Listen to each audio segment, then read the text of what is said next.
listen, first of all, the fights were great. There's a couple fights that you missed the Johnny Hendricks I did watch it.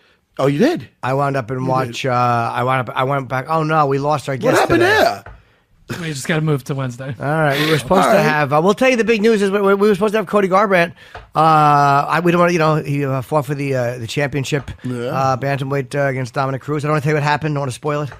But he was supposed to be on today, the new champion, and I guess he probably has press, a lot of TV and shit. So and then we're talking, and I look to my left, and I see Chris holding up a thing saying "No, Cody." It's never good news. It's never great. Whenever Chris is holding up a sign, it's never the girl with the big tits wants your number. Exactly. It's never a good sign. Some groupie's been looking for you guys. No, nothing. So no, I did wind up seeing most of the fights. I did see the Hendricks fight. By the way, I was surprised. I'm going to say this about the Hendricks fight. Yes. I was surprised it was a unanimous decision.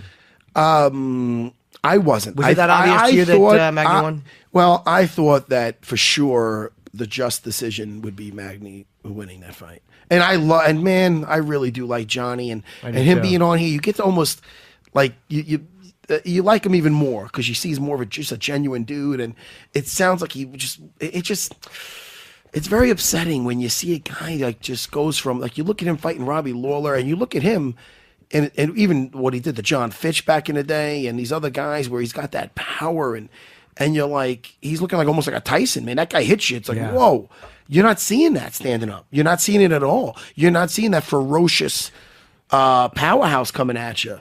You're seeing a guy that's still competitive because he's an athlete and those years of wrestling and competing, but something's wrong, something's off, and do you think life just got too good? I don't know because I mean, I don't think I don't know. I don't know what it could be, but I mean, if you look at him battling Robbie Lawler. And you look at his fight with GSP, and then you look at his fight the other night with Neil Magny, it's a different guy.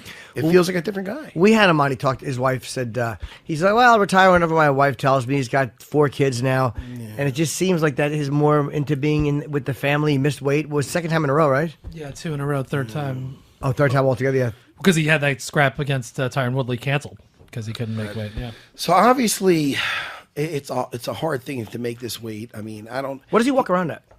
He's got to be over 2 bills walking around, but he's not going to be a very big middleweight at all.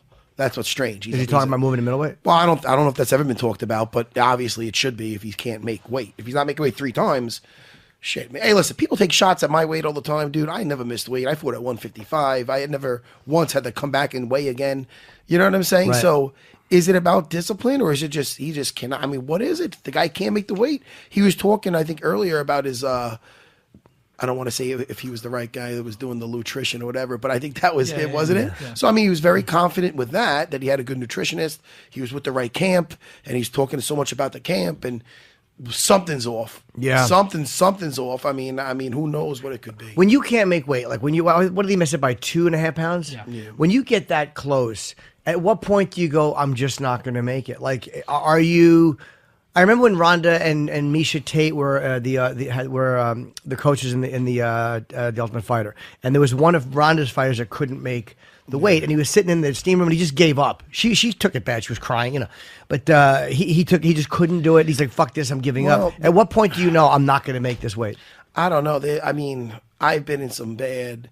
Actually, Dean Thomas is going to call in soon. I don't know when he's calling, but that when I think of my worst weight cut, one of them was Dean. When I had to fight Dean Thomas, I remember I was getting down to 155, and I made it easier in my prior fight when I had to fight BJ Penn.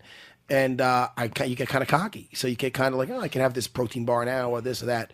And I remember I had to cut a lot of weight the week before, the day before, and I was with my buddy, old school fighter. He fought for the middleweight title, a guy named Gil Castillo. He's a Cesar Gracie black belt. He's a buddy of mine. And he was in there, and he was helping. I remember him just keeping me in the sauna, the steam room, the sauna, just trying to talk to me and trying to get my mind off getting out of that thing. And I was, dude. How long were you in for? I have no idea. But I just remember having to go back in. And every time they got to go back in for another 5 or 10 minutes, it's like, no, I don't want to. So, I remember walking in circles to get to that way. And not people. How much did you have to lose? I really wish I could remember. More than 10 pounds of the day? No, I remember being, I'm like, oh man, I was like 10 pounds out like a day before or something. I remember it being like, we used to do medicals the week of or something. So I'm like, oh wow, I'm pretty low. and thinking I could just squeeze this other shit out. But I don't know, man. So much has to do with how much sodium you're taking in, and it holds on to water. And all I know is I remembered how bad that weight cut was. So, that's another thing. I mean, I don't know what's going on with that, but all I know is, like, when he fought, and first of all, Magny deserves some credit. The guy was fucking awesome. I liked the way he was using his range, and I like he closed every round strong too. Active guard, though, man. You see that active guard? I mean, that's the problem with some of these guys with the wrestling background, where they could get the fight to the floor, and when they're young and they're explosive and they're, they used to rolling with guys, and guys are going for stuff and they're able to pull out of it and then just come down and drill them. That's great, but one of the first things that goes that in your career is your athleticism. And if you're not conditioned into bettering your position when you're between a guy's legs and when you're in that guard fight, in other words, just getting the half guard and passing that knee line, getting above that knee, you're taking away more than 70% of his attack. You know what I mean? So then there's, you have to watch out for kimuras and reversals and stuff like that. But you could do damage from there and you could advance your position from there. If you're not used to having that mindset of bettering your position and just beating a guy up where you could be in danger, it's going to catch up to you, man. Look at that. Look at that's what happened in this last fight. He was so content on getting that fight down. He didn't have the, I don't know if it's from the weight cut. I don't know what it's from, but he didn't have the oomph, or he wasn't doing any damage from in the guard. That's fair to say. There was never one time you're like, whoa, look at Magny's in trouble. Right. It's the opposite. You're looking at the guy on top going, oh, shit, man. He's got to pull out of this, pull out of that. Oh, man, he's got him another triangle. He's elbowing his face. Well, he had an 11-inch reach advantage, and it was literally like having, like he was almost using his elbows like fists, and he was just great. smashing his head. And that was a beautiful offensive guard.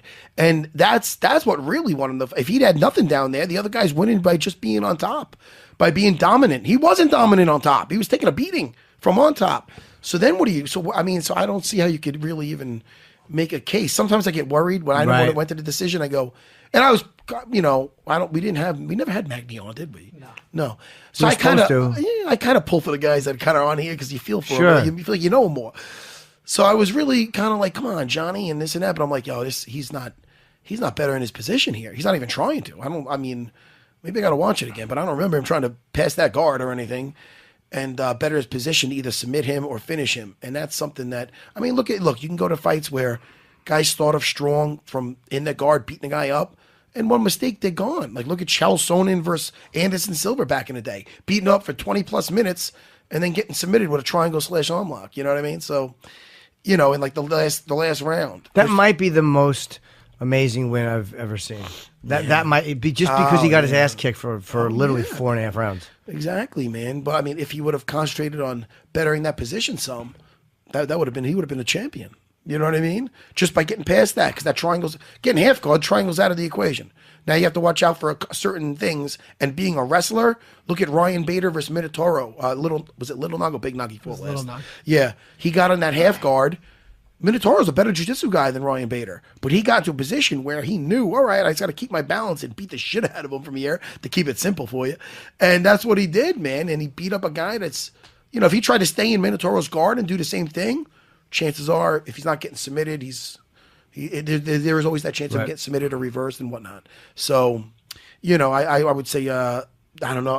Everything from the nutritionist or the weight cutting to even his game plan when he gets the fight down, things are going to have to change for Johnny if he's going to want to stay in there.